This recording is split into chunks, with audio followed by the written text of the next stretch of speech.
This is Breaking Down Security, and I'm Brian Brake.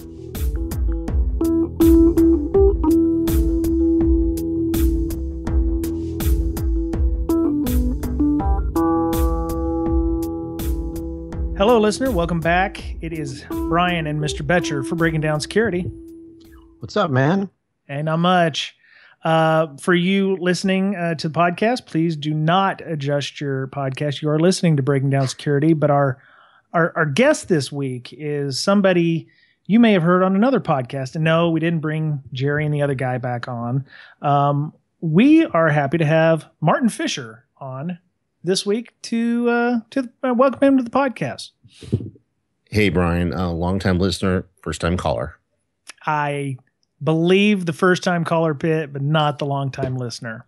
Yeah. We're big in Outer Mongolia, but not here in the U.S. Yeah, I heard your .nk downloads are pretty high. So that's right. Yeah, and this other country that I keep hearing about. So, yeah. So, I'm glad to be here. Thanks very much. Awesome, man. So, you've maybe for people who don't listen to Southern Fried Security, maybe you could give us a little bit of your background and where you're at in your career and what you do for a living. Sure. I am the manager for IT security / CISO for a hospital system here in the Atlanta area. Okay. The Southern Fried Security podcast has been around for 5, almost 6 years. Wow. I host it. Well, I'm on sabbatical right now, but normally I host it. We have 4 other folks, Andy and Yvette and Sparkles and Steve who participate.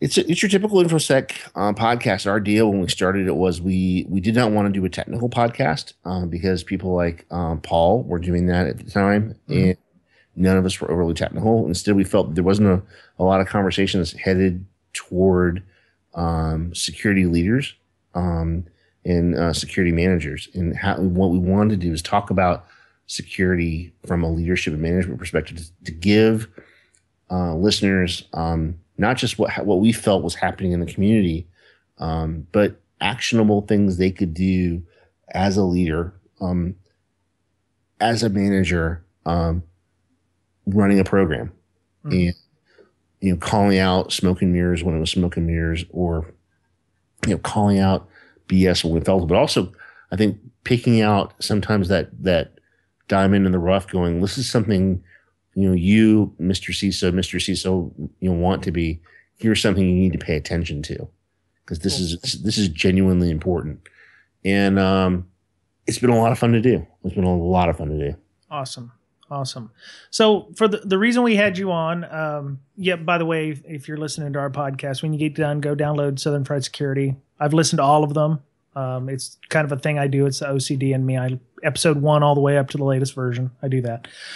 They're good for CPEs. If you're a CISSP, they'll take them. So that's cool.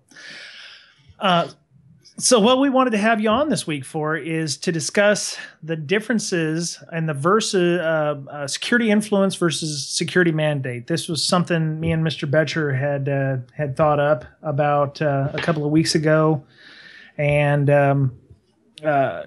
it was suggested to have Mr. Martin on, and we were going to have him on at DerbyCon, but since he was not going to be on at DerbyCon, he's not going to be there. We decided to have him on here. And we wanted to discuss the difference between security influence and security mandate. And maybe we could start off with some definitions. What does everybody here in the office, in the room here, think security influence is?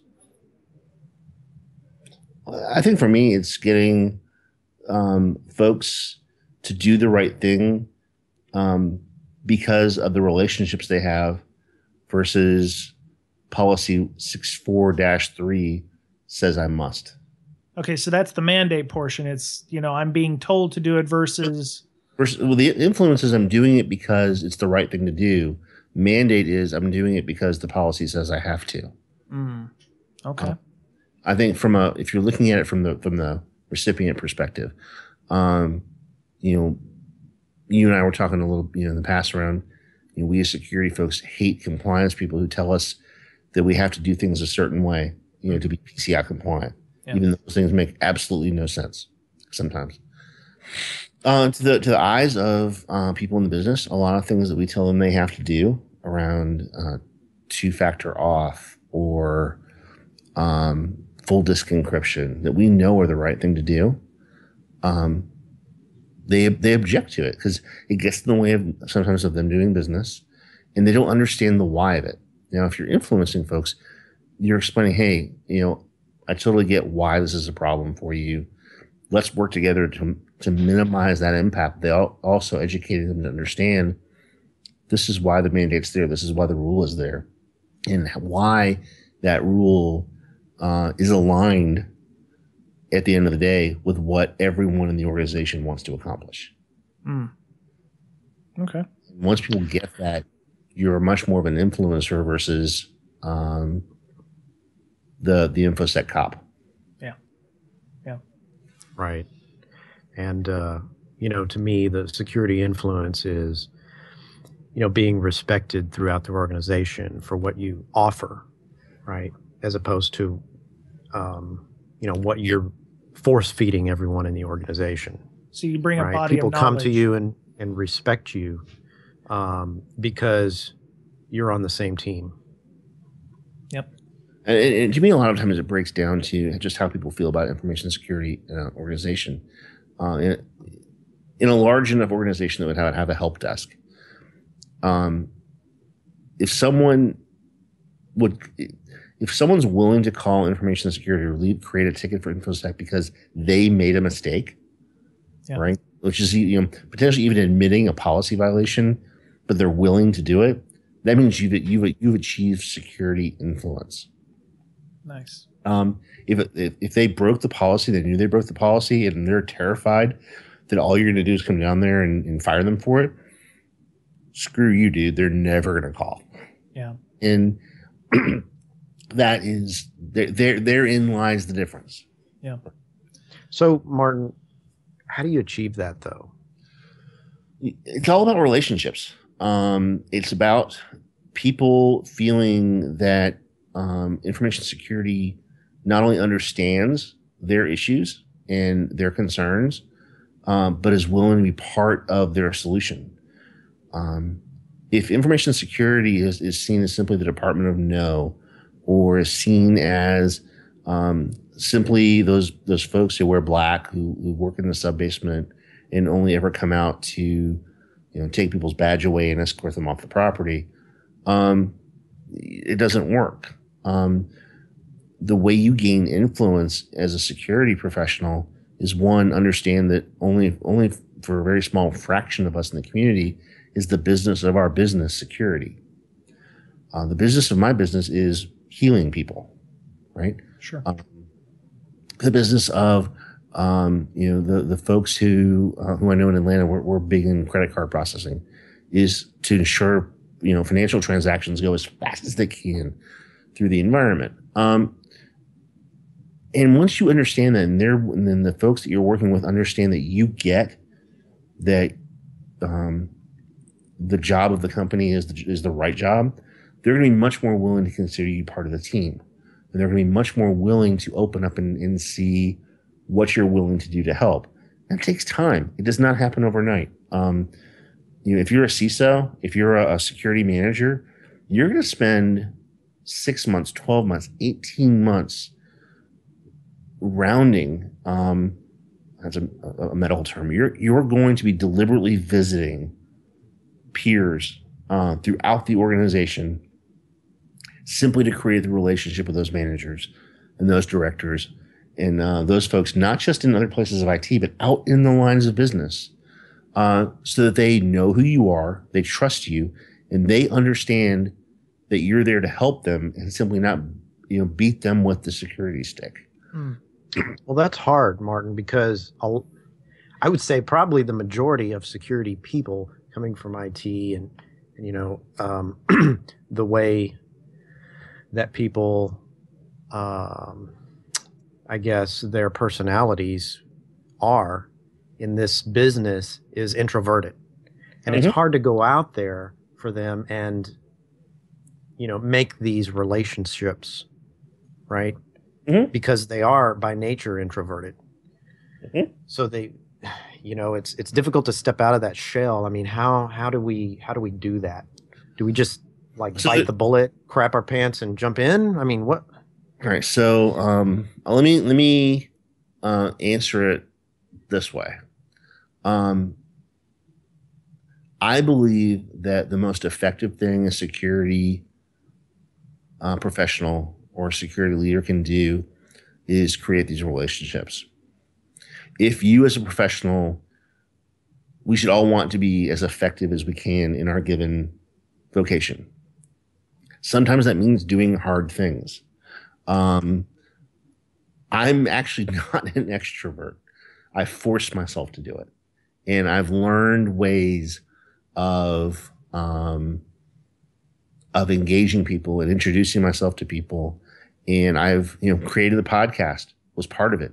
Was how do I get out of this comfort zone of sitting in my cubicle all day firing off, policy violation emails to everybody.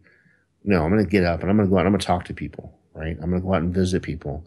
And the more you do it, the easier it becomes, just like any skill, right? And that skill, well, if you do it and you start doing it, you will differentiate yourself from so many other people in our community.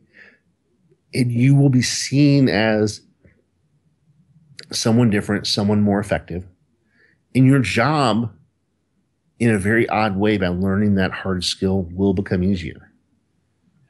Because you will have, through your influence and through these relationships you create, you've added people to the security team. When you have someone, if you got influence with folks where they're willing to go, I know I should not have taken this USB stick and plugged it into my laptop at work, right? And they saw something happen on their screen, so they know something bad has happened. If they're comfortable enough with you to call you and go, Brian, man, I know you were out here a couple weeks ago. You told us not to do it. I totally brain farted and I did it. What do I do next? You're like, it's cool. It's cool. Disconnect from the network. I'm going to send one of my guys out there. It's okay. Thanks for letting me know. Yeah. Right. And provided this person hasn't done this like 5 times in the last 3 weeks. That's all. There's going to be a ticket in the ITSM system. That a technician got dispatched to do a slick and rebuild of a computer or whatever. Mm-hmm. But that's it.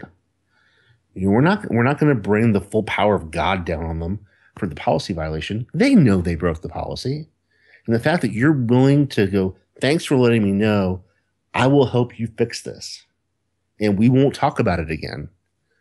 Dude, you now have an advocate for your security program in that department that money could not buy. Yeah. Ever. And you stopped an incident in this nascent stage. So it's like you're by networking, you're gaining deputies to champion your cause without even adding them to your security team. You're gaining the oriented policing, I guess. Yeah, very nice, very nice. In that, go ahead. Well, you mentioned effectiveness, and I think to be a more effective security employee or organization, you have to step out of that shell and do what doesn't come naturally and build these relationships with everyone around you. Absolutely. And that's the key. And one of the things, let's say that you're one of those folks out there and you're like, okay, so, you're going to give what Martin says a little bit of a chance. I'm going to recommend a podcast to all your listeners. It's called Manager Tools. Oh. Yeah. Mark Horstman, Michael Zand, 2 guys, they're West Point graduates. They have a management consulting company, and they have a Manager Tools podcast and a Career Tools podcast. They talk about being an effective manager and being an effective employee. And a lot of what I'm telling you is exactly what they've talked about for years. It's about relationships. It's about being effective. It's about, what actionable things can you do to improve your career and improve yourself. It's free. You can subscribe for the show notes or whatever. If you only get one thing from the conversation from me tonight, go take a look at that podcast. And just seriously take a listen. It can be transformative in your career if you're willing to let it. Yeah, I think when we had Phil Beyer on a couple of probably almost 6 months ago, he mentioned that exact podcast too. Yeah, I turned Phil onto that about a year ago, and Okay. he's been one of the biggest converts I know. Yeah, I like Phil Beyer. We need to get him back on. So Good guy. Yep. So I came when I was thinking of security influence versus mandate. I was thinking, oh, this is going to be old security versus compliance battle, and I was thinking about when you started talking about building relationships, it was interesting because you were talking about a talk that you gave at B-Sides Atlanta, and it was like security for muggles. The art of speaking with muggles. Yeah, that's it. I'm sorry. You're correct. And you said before the podcast, you said you could look out into the audience and you said that a third of them you could tell didn't get it. Right. And a third of them did get it. What about the other third? Those are the interesting third, because putting the best possible construction on what they're probably thinking. Are those the third that didn't think that they were ever going to need this and they didn't care? And I think for a lot of them, it was the first time anyone had ever brought it up. Remember, a lot of our infosec folks grow up in this very secluded culture, right? They're the computer geek in high school, right? And then they go to a college and they're on the computer track, and there's a small group of people around them. They may play inside of a DC community, or they may go to a conference or whatever. But what's happened is there's been this homogenous community that they're in that has been so focused on technical skills and technical knowledge and the ability to pass the certification tests. It's never even dawned on them that there are carbon-based life forms out there that interact with the silicon that they're monitoring in Splunk. Yeah. Right. It just never. And what's interesting is you watch these folks, and they're usually in their early to mid 20s. Some of them are older. It's sort of a Morpheus moment. Mm-hmm. Red pill and a blue pill. Yeah. Which one are you going to go? And I think my hope is they begin to realize as they get a little bit older that it is about relationships. It's not just about the machines. Yeah. But yeah, so there's that third where this is such an alien concept to them, where or they are so socially broken, they really don't care what anyone else thinks about them. Is that because they're not thinking about the long game, where one day they might actually want to go into management, or they're just thinking, I'm going to be a pen tester until the day I die? Maybe a little bit of both. I think so. Part of it's also, and I want to be careful how I say this. So I don't want to sound all old. There's some of the folks that I talked to today who are, recently out of college. There's this very cynical attitude, this very almost nihilistic attitude of, I'm not going to play the game. You accept me for who I am, and if anyone's going to change, it's going to be you. That's not conducive to a positive security environment. Well, what it'll do is it'll get you hired as a pen tester. It might get you hired at like a boutique consulting firm if your technical chops are that good. But what's going to happen is you're gonna peak very quickly, right? And there are people who can do that for their whole lives. I know some folks who are, I'm in my late 40s. They're my age or older, who are that way, right? Mm-hmm. And generally, most of them from my day are in IT operations, right? Sure. They're the data center trolls. Yeah. Okay. And if you're happy there, okay. I guess for me, I've always wanted to grow my career. I've always wanted to be take that next step in responsibility. And if you're that kind of person, you have to realize it's about relationships. Yeah. It's not your technical skills will only get you so far.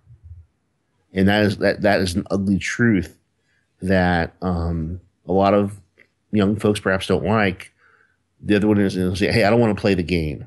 Right? You know, the capital T and capital G. Yep. My responsibility is, well, you may not want to, but you already are. And because of the way you're playing it, you suck. Yeah. And that's okay. If they're okay with it, okay. I don't hire these people. When I interview folks, if I get a sense that's who they are, I simply won't hire them.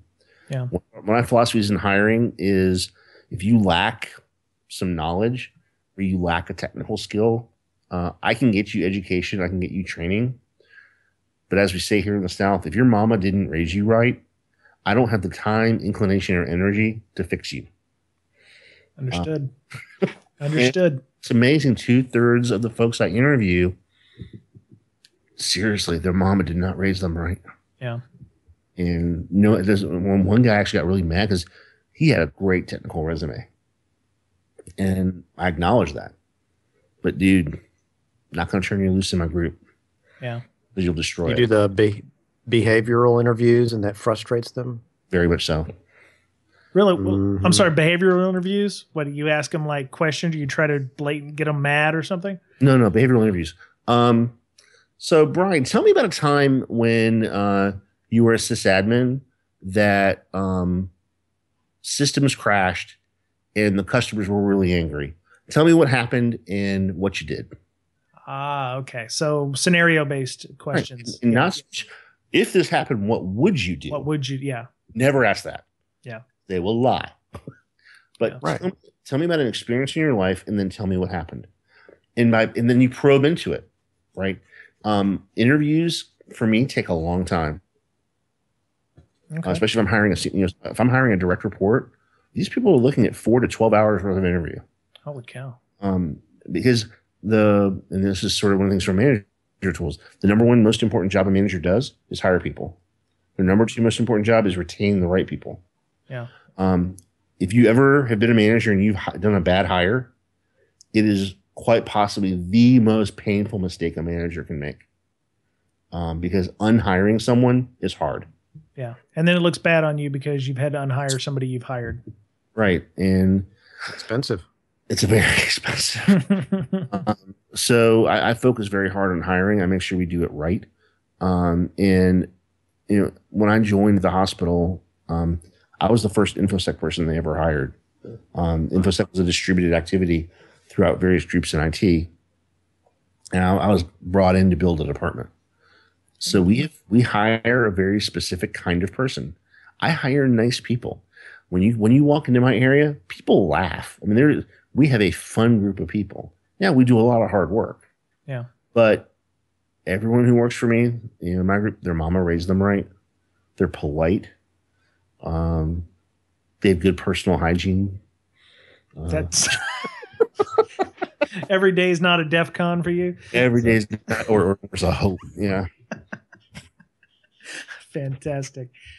So, all right. So you were talking about it taking 6, 12, 18 months. Mm-hmm. For you, security is really a long game, and it's not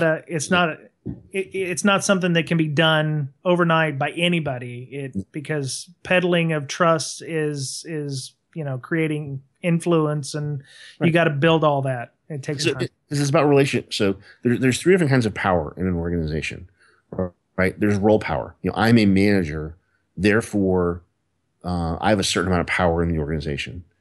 There's expertise power. I am the world's greatest whatever. Therefore, I have a certain amount of authority and power based on the fact that, I'm the world's best TPF programmer. And those can be useful, right? And as a leader, as a manager, you use role power when you have to. But by far the most powerful one is relationship power, where people want to work with you. Mm-hmm. People, they look up and they're like, I like the security team. Yeah. I like, working with, when Jay comes down to the physician's practice and starts doing her review, they don't go, security here is doing the risk assessment again this year. Like, hey, Jay's here. Yeah. That's awesome. And they love her. They love her team. That's what this is about, because she can sit down and talk with them, and they'll be candid about what's really going on, and she can do little in-service training, fix problems before they actually become an incident, and reinforce. Hey, if you see something, say something, and and hit 3-4 practices in a day, and we're spreading the word, and people are happy, and life is good. But it takes time, because it takes time to build that trust. So do you think it's a lot of organizations, they want that influence and they want that trust as soon as they can get it, and they don't want to spend the time to build that up? I know we were talking before the podcast about my organization and how we're trying to include security into DevOps, and we're hitting some road bumps instead of becoming like the security girder, the guardrail, like you had mentioned. And those things that you mentioned actually are something that I'm going to take back. So if you have people who have got a negative attitude towards security, is there a way that you can turn that around and make it more? Sometimes? Sometimes what you have to do is really evaluate the person and figure out why do they have the attitude they do. So it's usually due to an event that happened in the past, or they feel threatened in some way, right? Either professionally or organizationally, they feel threatened. And you can try to work around and through that. At some point, though, you have to determine there are some relationships that you can't invest anymore. At that point, then you realize that you're not going to be able to use relationship power with this person. You're going to have to use role power. But as the organization views that relationship from the outside, if you're known as someone who, hey, Brian's a great guy. When he comes in and we start talking about security policy, even if we made a mistake, he's pretty cool about it. He helps us fix it, make sure that we don't make that mistake again. Or, as we're designing stuff, he makes sure that we don't step on ourselves. But dude, whenever Brian's talking with Alice, I mean, that's just a stone cold relationship they got, and man, he's got to beat her up sometimes. Yeah. Right? So all true things. But if you've got a reputation as someone who is reasonable, they're going to look at the fact that you have to beat Alice up as not so much a indictment of you, but what the hell is wrong with Alice? Yeah. Right. And that's what you got to hope for. That's what you got to work for. That you give Alice every opportunity you can, but at some point, especially as a CISO, and sometimes like you have to do it with a toddler. Why? Because I said so. Yeah. Why? Because that's what the policy says. And if we need to take this further up the chain, we can do that. Is that what you want? Yeah. Those relationships can be hard to navigate. You need to make sure that you got your boss's backing, and that you're not tilting against windmills. I mean, it's one thing if Alice is a peer in the organization. It's another thing if Alice is the CLO, right? So tread wisely, young Padawan learners, and figure out those relationships carefully. Nice. Okay. What's up, Mr. Betcher? You got a question? No, I mean, I have a scenario, though. Oh, hit me with it. All right. So I was, talking to my friend Leroy, who works for a big company. And they had to cut the number of employees through attrition. The company announced that, they weren't making the numbers, and the investors were going to get, pull their money if they didn't, do something about it. So I guess they determined that the number of employees they had, or the employees that they had on staff, weren't being effective. Effectively, that's what that means. So, and then locally, what they decided to do to cut costs is to stop providing coffee for the employees because it was an expense. Now, think about that. You want your employees to be more effective, but the one thing that, or one of the main things that, increases their effectiveness would be coffee, right?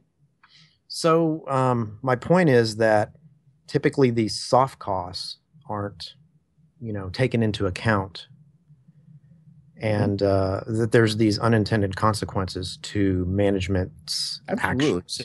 So let's talk about that scenario, because I've been there as well. So one of the things as a leader, I believe, is that there is a tax for being a leader.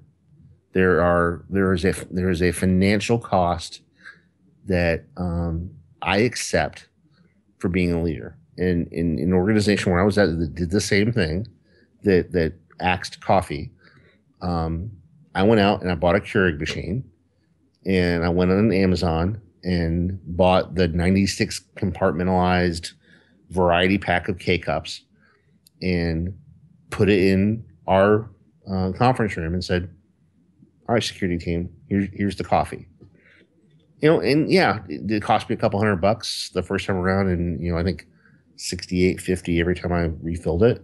Yeah, I had some very happy people, right? Sure. And people love to come visit us because they get a free cup of decent coffee. So even then, I think you can sometimes take the really short-sighted decisions that senior leaders can make, or actually accountants make, right? And you suck it up, right? Because you're not going to change it. Use it to your benefit. And as a leader, sometimes slamming your personal plastic down. And I had to prove. I had to show, because the first time we had something, what? There's free coffee here? They actually went through my expense reports and went through my invoices to make sure that I wasn't. No, this is me. I'm paying for it. You weren't using the corporate card, yeah. Right. And that is a huge way. One, of showing your employees you care about them, and two, it's a way. Again, it's about influence. You're showing other departments that security is going to do the right thing, and they can come over, and if you need a cup of coffee, come get a cup of coffee, right? Or or you throw you have a little thing. Hey, if you're not in the department, throw a quarter in, right, or whatever. You never really enforce it. So I think the lesson here is that don't moan and whine about decisions made about the corporation, because you're part of the corporation too as a leader. Just turn that negative into a positive, right? Well, so here's as a leader, as a professional leader. If you're a manager, if you're a director, if you have direct reports, to the people who report to you, you are the company. You are them. Never, never, never forget that. Never, never, never, never forget that. And you, as a professional leader, you may never, ever, ever, ever publicly disagree with a decision made by your leadership. Yeah. Ever. It is the most unprofessional, undignified. Just, if you can't do it, get the hell out of my industry. Please don't do that kind of thing. Now, for example, when I explained the coffee thing, it's like, hey, we're doing a corporate cost cutting. I totally get why we've had to cut our budgets, and I'd much rather cut the corporate coffee budget than have to lay one of y'all off. Yeah. But hey, I love you guys to death. And I'm gonna twist my arm. Okay, we'll figure something out. And the next day, the Keurig machine shows up. Yeah. And you don't make a big deal about it. It's there, right? And everybody knew where it came from. No one makes a big deal about it. A couple folks said thank you, and you just move on, and you don't linger on those crappy decisions that were made. Now, with that said, I'm now also not advocating as a subordinate leader that you need to back unethical or illegal decisions. you need to look at the decisions being made above you. And if you can't abide by that, you need to leave. I actually have left a job because I could not, in good conscience, carry out the decisions that were being made by the people above me. And just went in that Friday afternoon, I'm like, I'm out. That's okay, right? But if you're going to be a leader. Take care of your folks, but remember, you are them. I know. And your people will always know it. You're not your direct report's friend anymore. You're the boss. You control you are a huge influencer on their addiction to food, clothing, and shelter. And they will always remember that. Nice. You know? So as a leader, are there any specific, I don't want to get into the whole philosophy of certifications and degrees over not having certifications or degrees, but I was told by a friend of mine that if I wanted to continue on the infosec track and get into management, that I should get an MBA. And I told him that he was crazy because I don't have any experience with, business administration. But he seems to think that that was actually a useful degree, and he's actually going to get his. Do you see a degree outside of infosec for management to be useful, or maybe a certification like CISO or something like that? Yes, it can be. So one of the things that I'm actually going to be starting a master's program in information assurance shortly. And I may follow that with a executive MBA, mostly because my employer is very old school and they will pay for it. Right on. And also because in the healthcare industry, formal education is highly regarded. Sure. Very highly regarded. Other industries, your mileage may vary. In commercial aviation, not so much. Yeah. I think if you don't have a bachelor's degree, it's going to be hard, I think, for most people to get past the manager stage where you have direct reports. Mm-hmm. I think for most industries, it's going to be hard to be an executive, which means your direct reports have direct reports who have direct reports. It's hard to get there without a master's. I'm not saying it's impossible. I mean, some of the folks I really admire in our industry are very senior executives but don't have a bachelor's degree. The thing is, they are the minority, because the reason they got where they are is they are that awesome in what they do. I mean, one of the people I point to is Chris Hoff, right? Mm-hmm. Chris Hoff is one of the most amazing people I know. I'm not that good. As are 99% of the people who are listening to this are not that good. So I'm not going to, if I want to get to, be an executive, an IT executive or a security executive, I'm if I'm counting on my native abilities, ain't going to happen. Invest some time in a master's program or an MBA or whatever, and I increase my chances. Why not? But it's a personal calculus, right?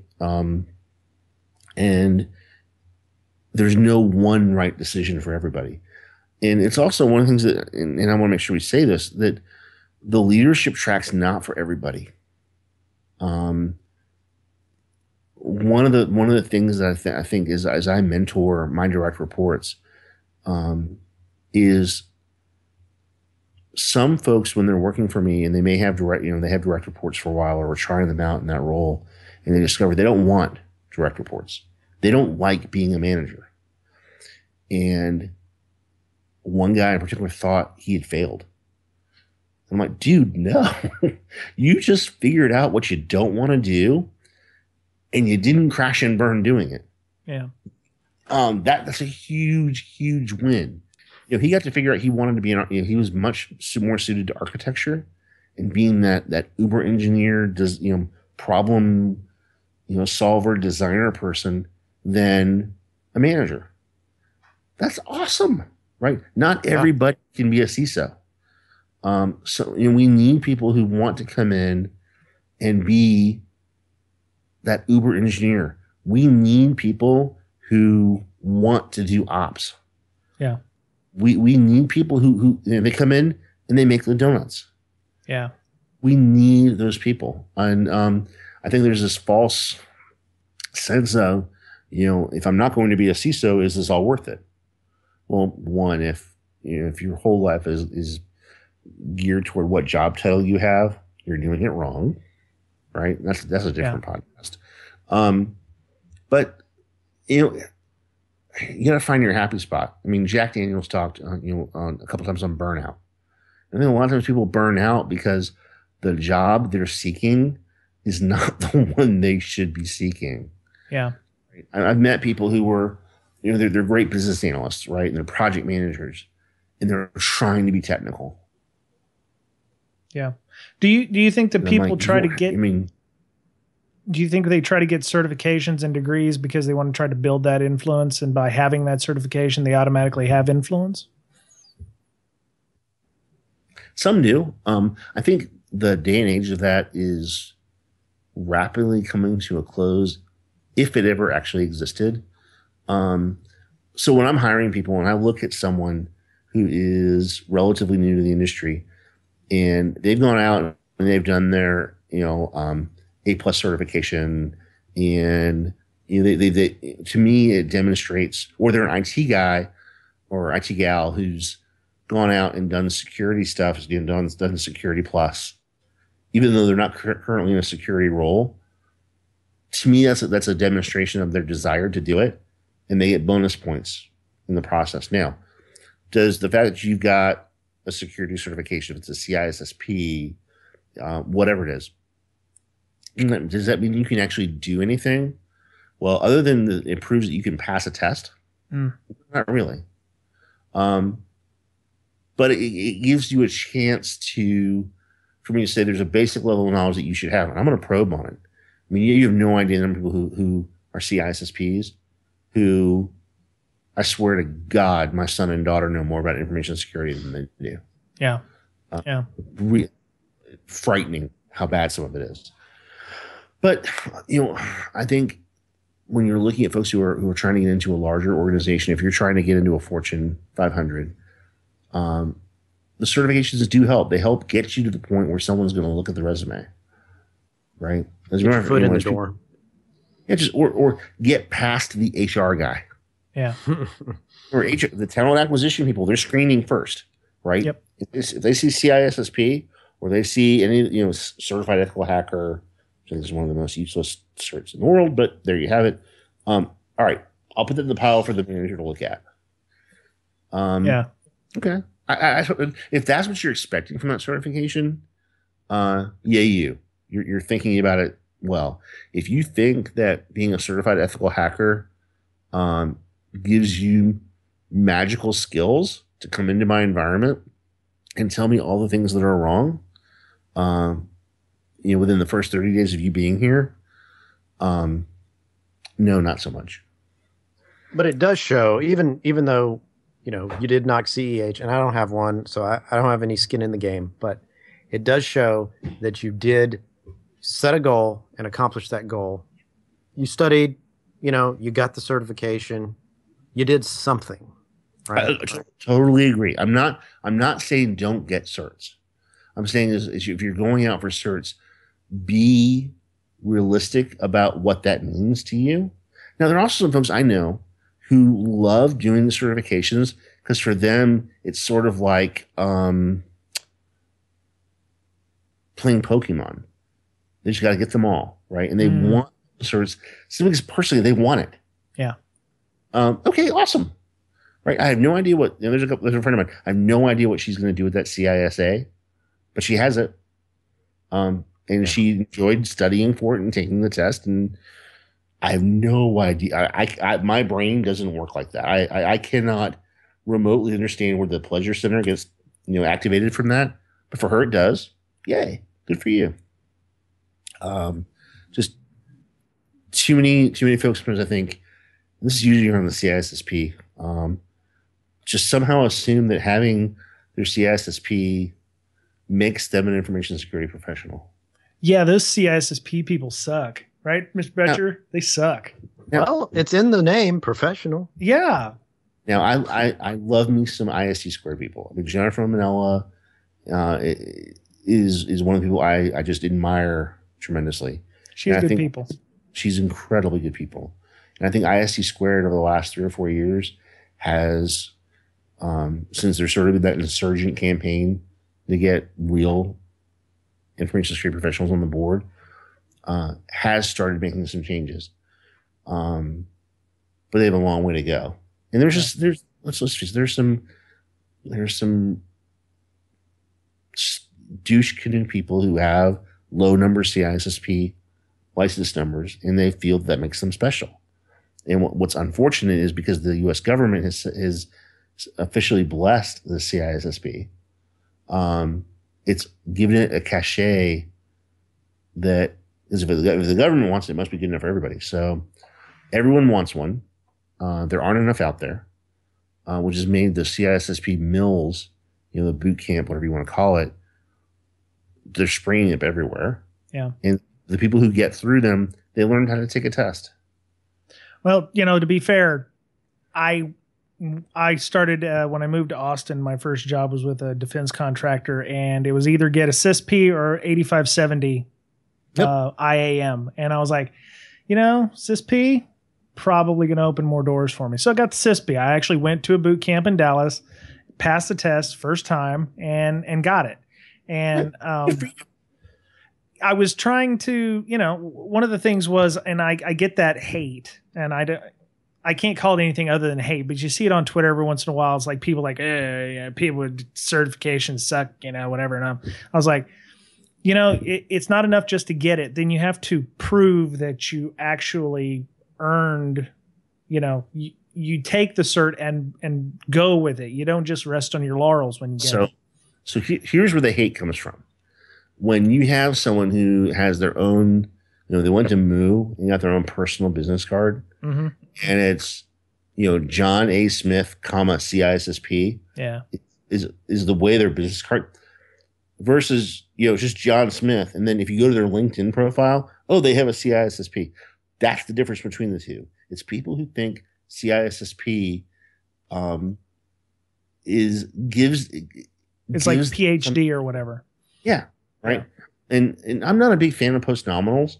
MD, I like that one, OD. I mean, but even PhD, right? Unless it's on your resume or whatever, you just don't, or if it's in the signature line of your email, right?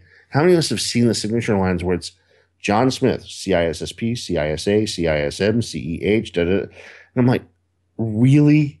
Are you? That is too in my face. Yeah, it's like, what are you trying to prove to whom? Yeah. Well, Brian, you'll be happy about this, and the company that you work for may require it, but ISC Squared has a new cloud security certification called the CCSP. Yeah, they have a healthcare one too. I've heard it's like uber simple to pass. Whoops. I've heard certified cloud security professional. Yep. Is that you? No, I probably won't get another certification other than maybe OSCP. I thought about maybe going and getting that one just to, say I can get it. So that's a tough one. Yeah, no joke. So, Mr. Betcher, it's getting late for Mr. Fisher, and it's getting late for you, and I've got a thunderstorm over my head. So maybe we finish the podcast up. All right. Martin, how would people get a hold of you if they wanted to get a hold of you? I know you're on the Twitters. Is there a way they can get a hold of you otherwise? Sure. On the Twitters, you can get me as @ArmorGuy. Also on the emails, it's armorguy@gmail. Okay. And www.southernfriesecurity.com. That's right. We'll get podcast website. Let's see, anywhere else? I'd give you my cell phone number, but I'd never remember it. But yeah, I mean, feel free to reach out. I love talking with folks, and I really appreciate you guys having me on the podcast tonight. Cool. Do you do a lot with besides Hot Atlanta down there too? I do. It's interesting in Atlanta. we have a very laid back information security group, and generally the way it works is we'll be sitting down at a Taco Mac or wherever, and oh crap, we need to do B-sides again, don't we? And then we pull a rabbit out of a hat. It always turns out well. That's between the universities that we have in town. Big shout out to Kennesaw State University, great partner. Nice. We work really well with them, and it's a lot of fun. But yeah, the Atlanta security community, beginning in 2015, a couple of us are getting a little bit more involved, trying to organize some things, and we may actually have some announcements, and I'll come talk to you about it, if and when it happens, around a new security conference paradigm. Awesome. So we'll see what happens. What? Very cool. I have a question about that post podcast. Mr. Betcher, how would they get a hold of you? Just Google me. But wow. one thing, I'm kind of a big deal. I know people, and I'm on the internet. Drop the mic, walk away from the podcast. Just Google me. Great. Just Google me. I'm on the internet. It's kind of a big deal.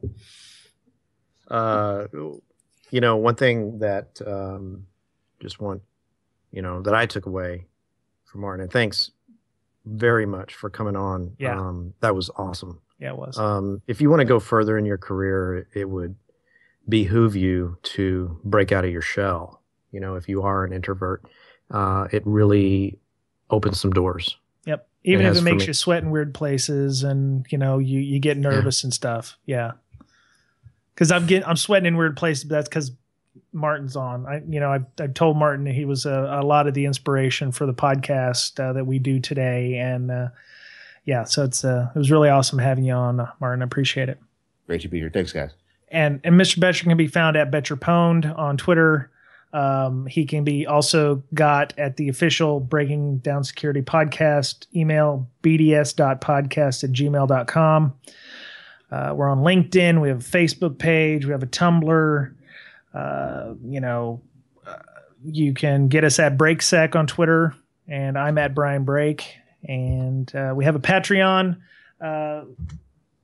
We're going to have a large bit of this podcast on our Patreon. The podcast is free. It will always be free. But if you want to hear some extras that happened before and after the podcast, you can give us a couple of bucks and listen to some outtakes that we've got with Martin. So we use it to make the podcast a little better. So that was it for this week. I got to go and get in the storm cellar apparently, because thunderstorm's heading right over the top of us. So have a great week, everybody, and we'll see you very soon. Bye-bye.